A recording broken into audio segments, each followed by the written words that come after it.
Police গিয়ে বলছে গাড়ি নিয়ে এসছি, হয় বিজেপির কোলে জ্বালা দুলছে, কি আর বলবো, সেটিং কোম্পানিতে নাম লেখান, তা নাহলে গাড়ি নিয়ে এসছি জেলে যান। ভয় পেয়ে না তো আপনার ছেলেকে অ্যারেস্ট করবো, আপনার মেয়েকে অ্যারেস্ট করবো, আপনার পরিবারকে অ্যারেস্ট করবো।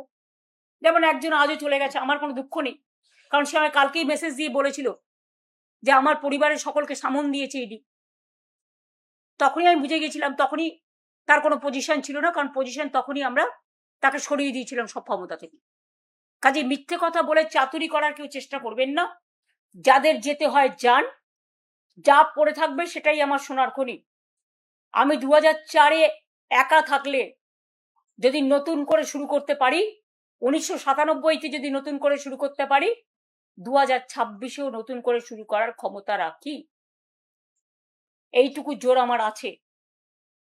যারা সেটিং করে ওয়াশিং পাউডার নির্মা হচ্ছেন বা বিজেপি ওয়াশিং মেশিন হচ্ছেন, আগে নাকি তারা ছিল চোর, আর এখন হয়ে গেছে সাধু পুরুষ।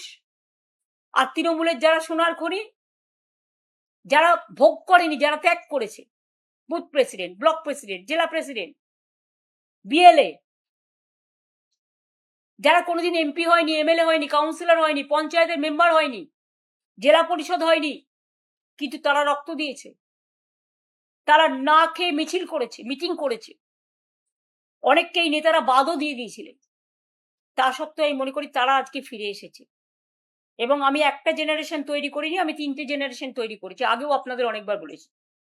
এবং আমি মনে করি আমার সাথে যে জেনারেশনগুলো এখন আছে তারা আগামী দিন করবে, আমি তাদের মাথার উপরে ছাতার মতো থাকবো।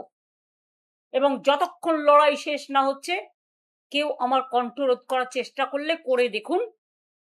যাদের বলছেন ভয়হীন বলে পুলিশকে দেখে এজেন্সি দিয়ে ভয় দেখাচ্ছেন, তারা একটু শিক্ষা নিন। অভিষেক অনেক খারাপ আপনাদের কাছে, বাহানা হয়ে গেছে ওটা।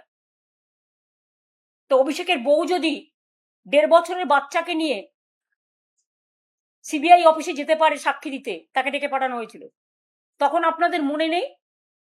আজকে আমি যখন ফেসবুক করছি সেদিনও ডেকে পাঠানো হয়েছে, 25টা 30টা কেস দেয়া হয়েছে।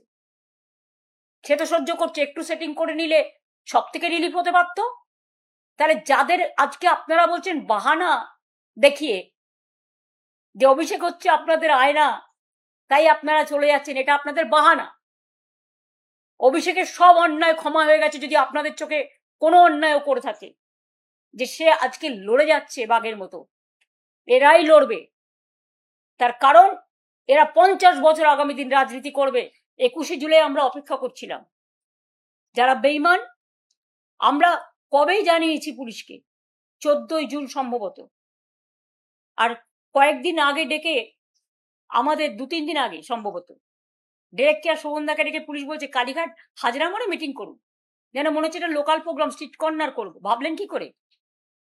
যাই হোক, আজকে আমরা কৃতজ্ঞ মাননীয় আদালতের কাছে, কোর্টের পারমিশনে আমরা 21শে জুলাই, যদিও মেয়র রোড আমরা চেয়েছিলাম, আমাদের দেওয়া হয়নি, ব্যাকডেটে ওদের দেওয়া হয়েছে, দিঘি যা হয়ে গেছে হয়ে গেছে, কিন্তু আমাদের প্রোগ্রামের পারমিশন মাননীয় আদালত যেটা দিয়েছেন, আমরা রেসপেক্ট জানিয়ে বলছি, বিড়লা প্ল্যানেটারিয়ামের সামনে, আপনারা সবাই জানেন বিড়লা প্ল্যানেটারিয়ামের যে মোড়টা আছে সেইখানে আমাদের প্রোগ্রাম হবে। বেলা 11টা থেকে এসে আপনারা সবাই জমায়েত হবেন। আমার ছবির দরকার নেই, কারো ছবির দরকার নেই, তৃণমূলের সিম্বলটা দেবেন আর বিড়লা প্ল্যানেটেরিয়াম চলো বা কলকাতা চলো স্লোগানটা রাখবেন। আর জায়গাটা হচ্ছে বিড়লা প্ল্যানেটেরিয়াম। আমাদের ভুল করে অন্য জায়গায় যাবেন না, পুলিশ যদি অন্য জায়গায় ঢুকিয়েও দেয় বাঁধ ভেঙে চলে আসবেন। এবং যে মানুষরা প্রতি বছর 21শে জুলাই শহীদ তর্পণ করেন, তাদের কাছে আমার হাত জোর করে আবেদন থাকবে, ওই দিনটা আপনারা আসবেন। ওই দিন আমরা 21শে জুলাই সহ সমস্ত শহীদদের আমরা স্মরণ করি। 40 বছর ধরে এই প্রোগ্রাম আমরা করে আসছি, এবং আমি একা থাকলেও প্রোগ্রাম করতাম। আমি আজকে একা নই, আমাদের সাথে লক্ষ লক্ষ মানুষ আছে, আমাদের সাথে কোটি কোটি মানুষ আছে, মানুষের ভালোবাসা আছে, মানুষের পরিবার আছে, আমার সহকর্মীরা আছে, আমার কর্মীরা আছে। আর মনে রাখবেন, একজন চলে গেল বলে আর একজনকে অবিশ্বাস করার কোনো কারণ নেই। যারা ছিল তারা থাকবে। এই মানসিক শক্তি তাদের দিন, তাদের ভুল বুঝবেন না। হয়তো কেউ কেউ প্রশ্ন করছেন এবার কে না, এটা ঠিক করেছিল 15 দিন আগেই। এটা মাথায় রাখবেন। যারা থাকার তারা থাকবে, যারা যাবার তারা যাবে। সুতরাং আমরা এটা লড়ে নেব। একজন তৃণমূল কংগ্রেসকে কেউ লাগেজ ব্যাগেজ প্যাকেজের ভয় দেখিয়ে নিলেও লক্ষ তৃণমূল কংগ্রেস তৈরি করব।